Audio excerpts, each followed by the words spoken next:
Let's explore the four pillars of Western esotericism and how study of four-pillar correspondences will deepen your tarot practice. I'm deriving the four-pillar correspondences from the four fixed signs of the Western zodiac and the four affirmations of the Magus associated with these four zodiac signs.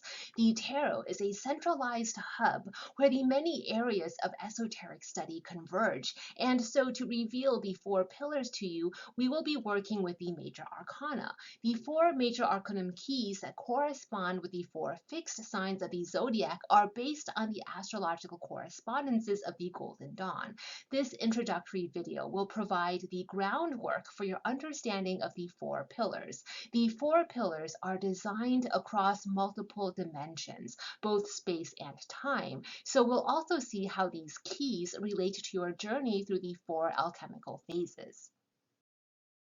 The four fixed signs of the zodiac in sequential order are Taurus, Leo, Scorpio, and Aquarius. The 12 signs of the zodiac are subdivided into three modalities, and each season begins with a cardinal sign. The season of spring, beginning with the spring equinox, is the cardinal point of Aries. The summer solstice begins with the sun entering the cardinal sign of Cancer. The vernal equinox begins when the sun enters the cardinal sign Libra, and the winter solstice begins when the sun enters the sign Capricorn. The center or middle path of each of the four seasons in the calendar year are the points of time when the sun is in a fixed sign. That's what we're going to focus on throughout this course, and we'll discuss why. Then at the tail end of each season are the mutable signs. Closing out the end of spring is Gemini, the end of summer is Virgo, the end of autumn is Sagittarius, and the end of winter is Pisces. As the sun leaves Pisces in March, we enter the spring equinox, the cardinal sign of Aries again. These four fixed signs each correspond with one of the four elements. Taurus is earth, Leo is fire, Scorpio is water, and Aquarius is air. In the Golden Dawn system of astrological correspondences for the tarot, these are the four major arcanum keys linked to the four fixed signs. The four pillars are also chronological in terms of your life path, marking the four alchemical stages you will go through over and over. We start with the black work, putrefaction, and decay. This is the dark night of the soul. After completing your black work and making it through the dark night of your soul, there is a period of purification. The alchemical stage of purification is known as the white work. Next is the solar dawn, or the yellow work, when you realize your own solar light, when silver transmutes to gold.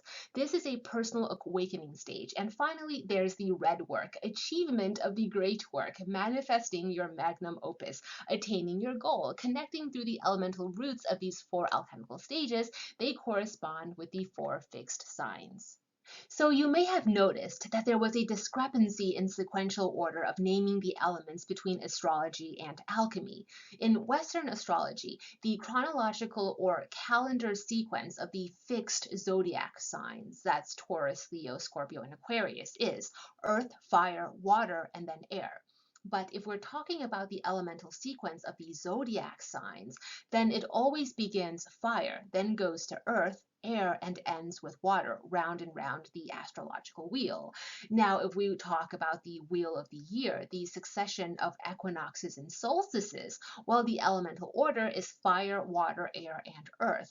This is actually the majority view right now when it comes to the successive order of the elemental suits in the tarot, but as you can see, it's by no means the only one. In Western alchemy, the successive order of the phases by their elemental attribution is earth, water, fire, and air. And if we look into the Hermetic Kabbalah, the opening of the four worlds and Kabbalistic creation theory as interpreted by the Golden Dawn, while in the elemental order is fire, water, air, and earth. You'll notice it's actually the succession of the equinoxes and solstices from the Wheel of the Year. So with differing successive orders of the elements, which do you follow? I'm tempted to just be dismissive and say, do whatever the heck you want. And while that stands true, the real reason is your own decision matters. What you choose, how you choose the correspondence system and esoteric study that you will work with will determine the path you walk. Do you lean more into astrology or alchemy or the Kabbalah? Rest assured, there are many, many paths up the mountain. Now, why am I so focused on the fixed signs particularly? Well, it's sourced from Christian mysticism and specifically the biblical story of Ezekiel's wheel. In Ezekiel's vision of the throne of God, there were four cherubim with four faces, one of a bull, one of a lion, one of an eagle, where in medieval astrology, the eagle was associated with the sign Scorpio and one of a man or water bearer, Aquarius. Ezekiel's vision of the throne of God appears throughout religious art and perhaps most recognizable to modern occultists and tarot readers in the, yep, you guessed it, Key 21, the World card. You see the four fixed signs of the zodiac per Ezekiel's vision in the World card. In both the Tarot de Marseille, Rider-Waite-Smith, and Thoth, you see the lion for Leo in the bottom right. You'll also see the symbolism marking the eagle, Scorpio, the man, boy, or cherub for Aquarius, and the bull for Taurus. The four cornerstones of the throne of God of the world card symbolizing full manifestation are markers that point you to four other major arcana cards. The four corners of the world card depict the symbols of the four fixed signs of the zodiac. Yeah, I know, you get it already. Here's the thing. Per the Golden Dawn astrological correspondences, Taurus is key 5, the Hierophant. Leo is key 8 or key 11, depending on the system you're working with, the Strength card or Force. Scorpio is key 13, the Death card. And Aquarius is key 17, the Star. Using the spiritual narrative of chariot mysticism, we'll be working through a divination technique based on the four pillars to construct a pyramid that will take us to our metaphorical throne of God, or to better understand our own great work. Now back to that chariot, key 7 from the major arcana, counting 7 cards over from key 7. Now I'm going to show you key 14, the temperance card, which in my tarot deck, that's the card imagery you see on screen. I've renamed to the angel. This is the card I associate with higher genius. This is the realization of your holy guardian angel, and funny that, a fire elemental, the alchemical element of realization. 7 cards over, we have the World card, Key 21. Here's the second edition version of Key 21 from my tarot deck, Spirit Keeper's Tarot. Okay, now what do you see across these 3 cards? In Key 7, on the Charioteer's shield, you see the cardinal signs. In Key 14, Temperance or the Angel, you see the mutable signs embroidered onto the angel's sash. In the World card, you have the 4 fixed signs along the 4 corners. Cardinal, the first septenary of the major arcana, mutable, the second septenary of the major arcana, and fixed, the third septenary of the major arcana, and the middle pillar, the middle path. For those familiar with Hermetic Kabbalah, you'll recognize the reference there to the middle pillar. So what was that all about? Key 7, the chariot, is the final milestone in the first septenary of the major arcana. Key 14 is the destination point in the second septenary. And Key 21, the world card, is the last card in the third septenary. In other words, at least this is the line of reasoning I went along to arrive at this presentation. Look to the keys hidden in the chariot or chariot mysticism, Ezekiel's vision, for the roadmap to the throne of God. To get there, you must walk the path that leads you to your holy guardian angel, actualization of that divine higher genius, meaning realization of what your great work is, what it is you are meant to do, which will best fulfill you, leading to achievement of the great work, the classical meaning of the world card. Guided by these keys, I designed a divinatory reading method that's going to deepen your your personal understanding and mastery of the esoteric. Really, it will. And at the same time, reveal everything you need to know about the mundane, everyday work that you are best outfitted to achieve, that will bring you financial security, success, and clear the space and time you need to focus on your soul's transcendence. Sounds crazy? Keep watching, it gets crazier yet. Right, so back to the zodiac wheel and the four fixed signs marking the middle pillar, the middle path, neutral ground between left and right, dark and light, creation and destruction. These four cornerstones of the world card and four fixed signposts mark the corners of a pyramid. I know my diagram is really terrible. It's supposed to be a top bird's eye view of a pyramid. Here you go, pyramid. See how that X marks the peak of the pyramid? The four corners of the base of the pyramid are these four fixed signs. Taurus corresponds with the divine order to be silent. In modern astrological attributions, this is also to have. Leo corresponds with the divine order to will, to exert your will. Scorpio corresponds with to dare. The modern attribution is also to desire. Aquarius corresponds with the divine order to know.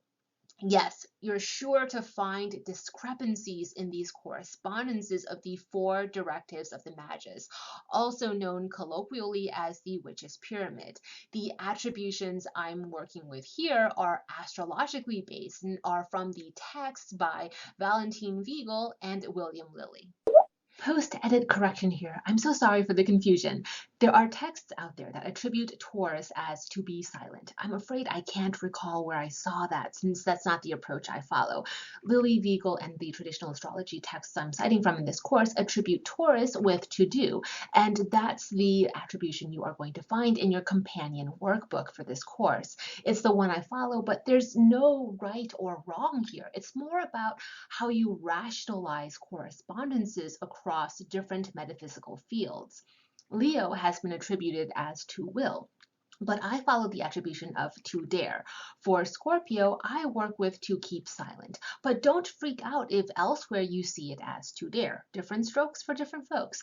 And I guess everyone agrees Aquarius is the know-it-all. No dispute there, apparently. Damn Aquarius, everyone hates you and thinks you're a stuffy elitist snob. And that's why this chart is so confusing. Again, my apologies. Different people with different ideologies and different times in history have different attributions and correspondences. It's okay.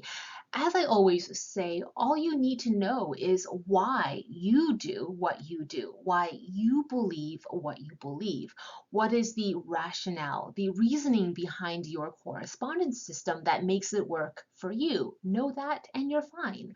I like this one, which is getting marked by the red box on your screen, and based on classical interpretations of these four zodiac signs, the four directives of the Magus or four powers attributed in this way makes the most sense to me. But if you feel otherwise, go with how you feel. There's no reason to follow me. Okay, back to your regularly scheduled programming. Now, the pointed peak or tip of the pyramid is the world card. Recall how the fixed astrological signs are pictured at the four corners of the world card are here designated by the four major arcana keys at the four corners of our pyramid. Now, what you see on screen is the Great Seal of the United States, chosen by a committee of our founding fathers, specifically Benjamin Franklin, Thomas Jefferson, and John Adams, all Freemasons. Along the base of the pyramid is the Latin phrase Novus Ordo Seclorum, a passage from Virgil, which means new order of the ages. This new order of the ages is an esoteric reference to a prophesied golden age with a return of a messianic figure, a Messiah. For the Great Seal, the founding fathers specifically wanted an unfinished pyramid and, at its zenith point, the eye of providence or all-seeing eye of God. For the history nerds, this was the first draft of the Great Seal designed by Benjamin Franklin. He wanted to depict an allegorical scene from Exodus featuring Moses at the shores with the motto, "Rebellion to tyrants is obedience to God." Back to the pyramid. See how the four walls of the pyramid and four corners, when they converge to meet at a single point, the peak, they form four triangles. Four is the three. These four elements, marked by the four fixed signs of the zodiac, are also the four Kabbalistic worlds created from the four letters that are the tetragrammaton spelling out the name of the one divine, where two of the letters repeat, so there are only three, revealing a holy trinity within the four. Pappas goes on great lengths about this, so if you're interested, I'll provide a link to that bonus video in the description box. So this pyramid of ours, the inner temple being a pyramid, the peak is the world card. So inscribed within the eye of God is the image of key 21, the world. One of the four walls of the pyramid is formed by the trinity of the Hierophant, the star, and the world. Another by the Hierophant, strength, and the world. A third wall formed by the trinity of strength, death, and the world. And finally, the fourth trinity is death, the star, and the world. Oh, by the way, across the top of the seal, Annuit Coeptis means approved of our undertakings, designating this seal as a stamp of approval from God, in a manner of speaking. Now, I hope you'll remember all of that because it forms the rational basis and theory for the divination method I will be showing you. These four trinities formed from the pyramid, the inner temple, are the four trinities that form the chariot, the throne of God. So through divination and deriving revelation from these four trinities, where the four is the three, we can achieve the great work. Now, reconciling the four elements with the four fixed signs of the zodiac, the medieval esoteric names of the four astrological houses that correspond with Taurus, Leo, Scorpio, and Aquarius, plus the four powers of the Magus, we get this fun reference chart. Recalling Vigil and Lily's correspondences and going in the successive order of the wheel of the year, fire is to will, to exert force. Water is to dare undertake the journey through the dark night of the soul, to cross the threshold between worlds, life and death, to undertake the initiation. Air is to know, after initiation, to commit to an intensive immersion of esoteric study, to master the arts of the magus. And finally, earth, to keep silent. Silence is the gateway of the soul, echoing the astrological house title, Gate of Hades. And the soul? Well, the soul is the gateway to God. The common denominator here is the four elements, where all the different esoteric systems meet. Taurus is at its elemental essence, earth. Leo is fire, Scorpio is water, Aquarius is air. The second house of the astrological wheel was known in antiquity as the Gate of Hades, earth. House 5, the Palace of Fortunes, ruled by Leo, is fire. House 8, the House of Transformation, connected with Scorpio, is water. House 11, Aquarius, is where the seer of futures dwells, element air. The seasonal months corresponding with Taurus, for those following an agricultural calendar, is when we sow seeds in soil fertile from the decay of past life. The seasonal months of Leo correspond with harvest, when we reap the fruits of our labor. The seasonal months of Scorpio is when the ground is barren. This is death. And the seasonal months of Aquarius is when forecasts are made for the coming year's harvest. Hence, Aquarius is the seer of futures. Those who garden know this. What your plants and trees look like in January and February will pretty much predict your summer harvest. These correspondences, extrapolated from the elemental common denominators, correspond with the four major arcana cards we are going to focus our study on, which will reveal to us the Holy Trinity and the Trinity of the Magus's wisdom, which are alchemy, astrology, and theurgy.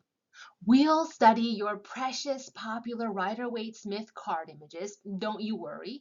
And in addition, we're going to glean wisdom of the four pillars from the Thoth deck. We'll compare both the Rider-Waite-Smith and the Thoth to their predecessor, the Tarot de Marseille, or the Continental System of the Tarot.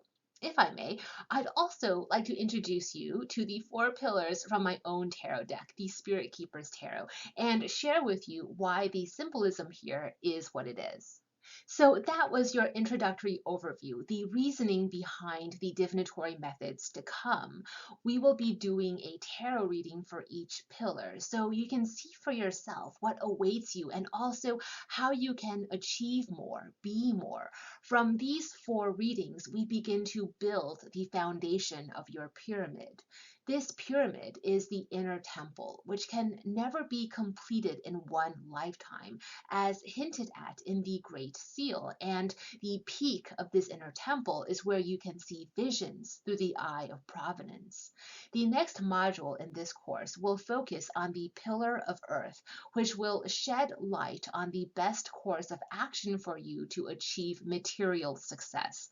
After you arrive at a place of financial and resource stability, you can direct more of your determination to spiritual transcendence.